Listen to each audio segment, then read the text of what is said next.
Gosh, okay, not only the technical difficulties, man, oh man. There's some things that like just incite fear in a person's heart, things like that. Like, we're preparing for this whole thing. We want it to go great. We want you to be able to pray at home and with us here. And then it's like, what the heck? Last night it went smoothly, except for, so you might know that we have, if you've been coming to Mass with us for the last couple of weeks, we have about 4 people who I've assisted at Mass with proclaiming the Word, and with prayers of the faithful, that kind of stuff. And people are like, wait, who are those people? Are they going to Mass? They are our Focus missionaries. Focus stands for the Fellowship of Catholic University Students, and they've been on our campus. And they've been, we're all quarantined together for the last 4 weeks, like a month plus. And so like, why are they standing so close? Are they married? No, but they are. But then we have been quarantined together, and so it's kind of part of the same crew, right? But last night I was mad at them because, not really mad, but kind of, because there's this thing called the Exultet. If you ever go to the Easter Vigil, it's the song that the priest or deacon or someone has to do it. It's a cappella. It's long. It's like 35 minutes, maybe not exactly. But I'm not the best singer in the world. Like, I mean, I wouldn't really.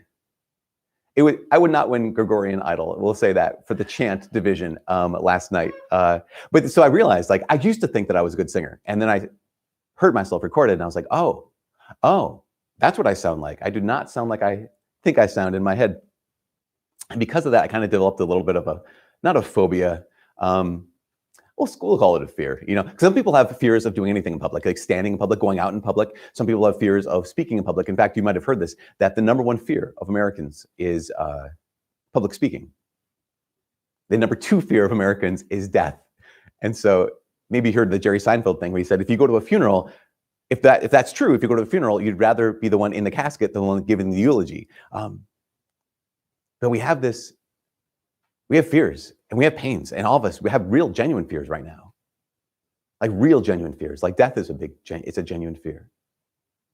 I know so many of us right now are spending a lot of time alone, and that is the fear. Being alone is the incredible, sometimes overwhelming fear.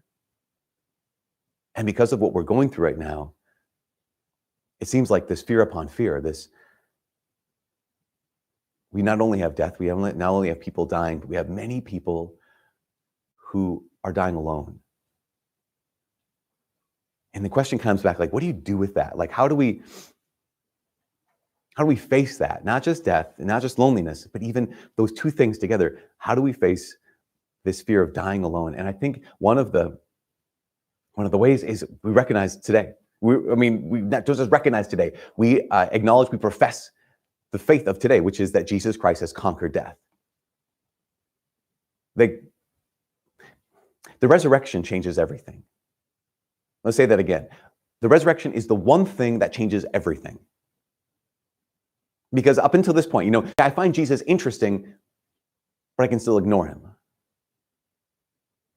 The thing we're professing today, the fact that he died and then he rose from the dead, because either the resurrection happened or it didn't. It's not a matter of opinion. It's not a matter of like, well, this is how I feel about this. This is my perspective. It's not a matter of like, Father, I appreciate if you're a Christian, you believe Jesus rose from the dead. That's your truth. My truth is that he didn't. No, he either did or he didn't.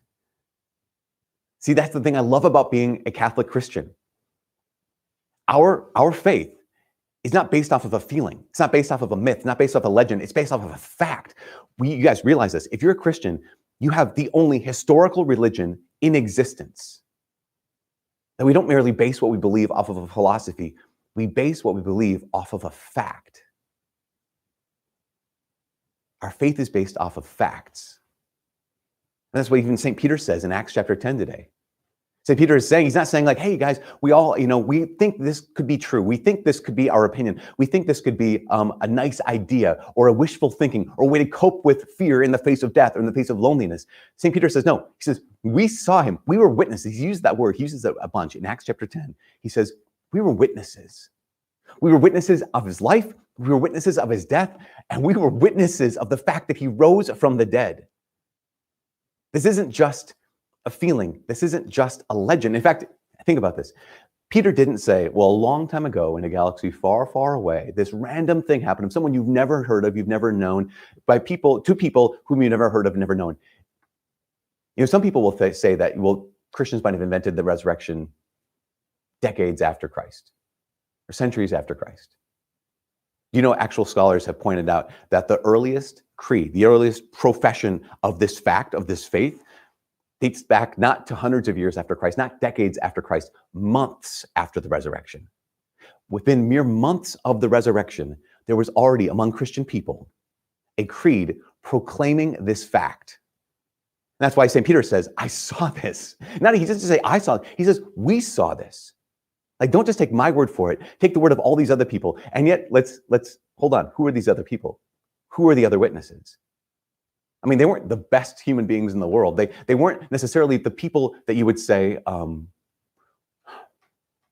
weren't necessarily the people you would say would be the kind of people who've never failed. You have Thomas, the doubter. You have James and John, the ambitious brothers. You have Peter, the denier, and foot in mouth putter. You have the other apostles who all ran away.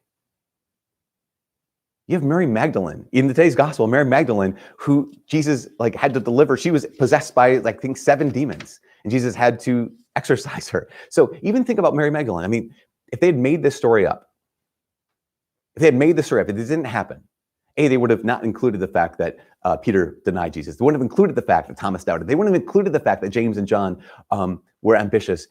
They included all these facts because that's how it happened. In fact, Mary Magdalene, being the one, she's the apostle to the apostles, right? She's the first witness to the resurrection. If you were making up this story in the first century, you definitely would not write it this way. Why? Because in that first century context, you would not place the critical event of everything you believe in the mouth of a woman, just because she didn't have any authority, didn't have any influence. She didn't have what they would consider to be a reliability. You would never make up a story like this. You never tell a story like this unless this is how it happened. All these things are pointing to that. They include the stories of their own flaws. They include the story of yes, this is the truth because this is how it happened. And even St. Paul, who was he? Before the resurrection, before he encountered Jesus, he was a persecutor of Christians. He arrested Christians. He would beat Christians. He's a murderer. And he fought Christianity until what moment? Until the moment that he met, that he encountered, that he witnessed the risen Jesus. And that witnessing of the risen Jesus is the one thing that changes everything. It is the one thing that changed everything in Paul's life. In fact, it's so important, this is so essential, it's so critical, that Paul even points to this and says, if the resurrection didn't happen, he says this, if the resurrection didn't happen, if it's not an actual fact, then everyone who believes in it is among the most to be pitied in the world. Like the most pitiable. He says, if the resurrection didn't happen, your faith is not only false, it's worthless. He says, if the resurrection didn't happen, your faith is in vain. It's worthless. And you've died in your sins. Because why? Because the resurrection is the one thing that changes everything. That's why again and again and again, the disciples, the apostles, St. Paul, all profess this fact.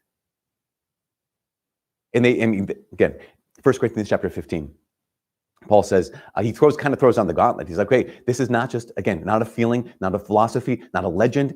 People saw this. He goes in 1 Corinthians 15, he says, I had what I handed on to you, first importance. Christ died for our sins in accordance with the scriptures. Then he was buried. That he was raised on the third day in accordance with the scriptures. That he appeared to Kepha, that's Peter. Then to the 12. Apparently he left out Mary Magdalene, whatever. Gosh, Paul, come on, man. Then he appeared to more than 500 brothers at once, most of whom are still living, although some have fallen asleep. After that, he appeared to James, then to all the apostles, and last of all, as to one born abnormally, he appeared to me. St. Paul is saying, witnesses. Again, this is a fact. In fact, he goes on to say that whole thing about the appeared to 500 people at once. He says, most are alive. Some have fallen asleep. Why does he say that? He says, because you can go and ask them. They were all gathered, and there was Jesus, who had died, but then was alive. This is the one thing that changes everything. I mean, think about, I don't know if you've ever heard someone deny the resurrection. They say, well, maybe the apostles just made it up. Maybe the disciples they made up the whole story. In fact, that was the first accusation, right? The first in the Gospels, it says that the Romans told the guards to tell people that the disciples came and stole the body of Jesus. Like that was like the party line. The word was going to be, hey, listen, tell people that the disciples came and stole the body. Which is really interesting because you think, yeah, maybe that's the case. Maybe that's what happened. But what does it admit? It admits the fact that the tomb was empty. It admits the fact that the body was gone, that the body was no longer where they put it. And so, yeah, so maybe the disciples stole Jesus' body. That's a reasonable explanation, except for this fact. Every one of the disciples, every one of the apostles, they were unanimous. They were united and they were unequivocal about this central fact, this central truth, that Jesus was dead and that now he was alive. Every one of them. No one denied it. In fact, this is the fact they profess. This is the faith they profess. Maybe they were lying. Maybe they made it all up. Again, just go to maybe they were at the point where they were just like, no, this is the story we're all going to tell and we're going to become rich and famous. It's funny because there's a kind of a modern corollary to this. In 1973, March of 1973, there was what you probably know as the Watergate investigation. So Chuck Colson, you might have heard of him. He was part of the Watergate scandal. He was known as Nixon's hatchet man.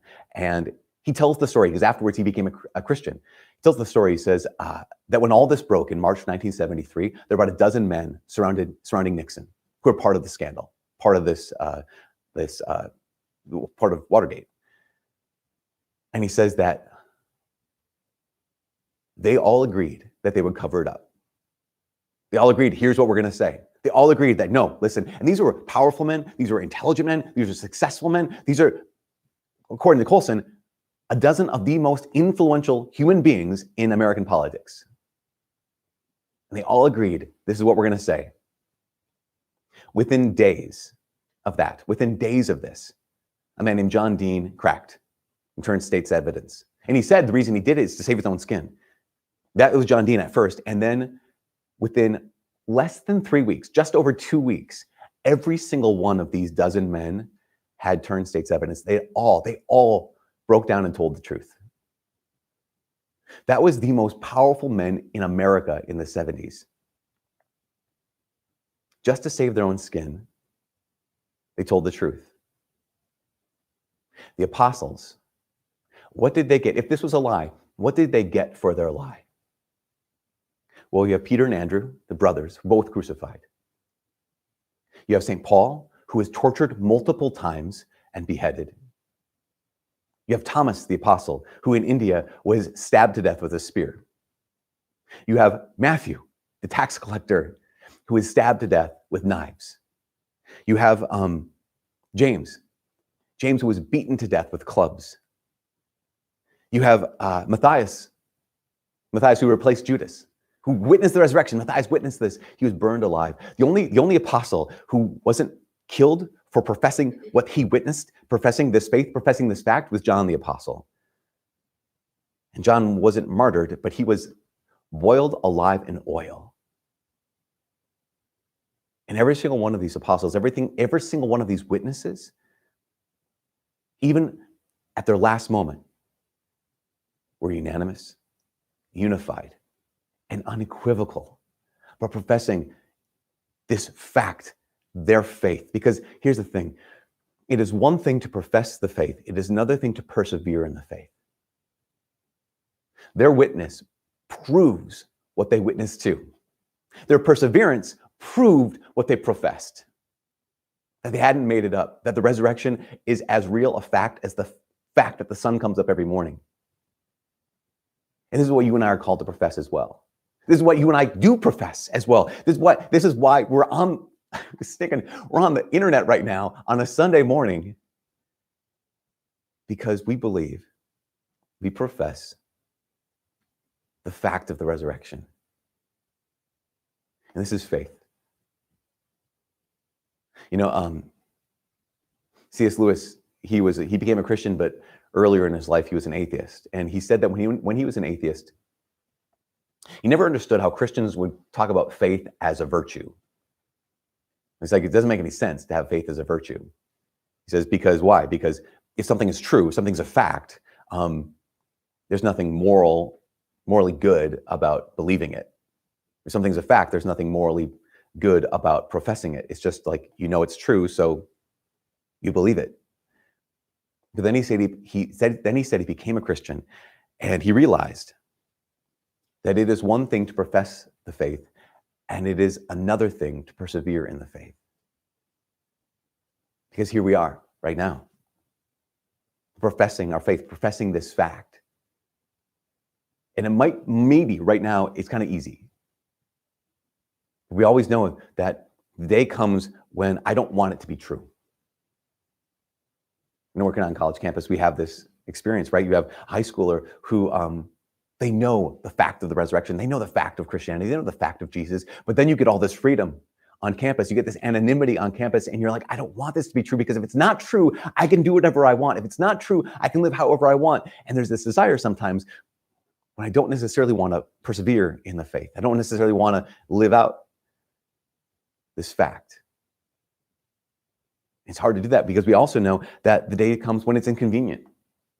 There's how many work with youth ministers and work with teens all the time, and they have this situation where they've encountered Jesus. They know he's risen from the dead. They know he's established the Catholic Church. They know all of this is true, but it's inconvenient now because their friends of theirs in high school used to profess this, but now they've fallen away, and it's like, man, now I'm on the outside, and it's no longer convenient. I no longer have the support of my friends, and so now it's one thing to profess the faith. It's another thing to persevere in the faith.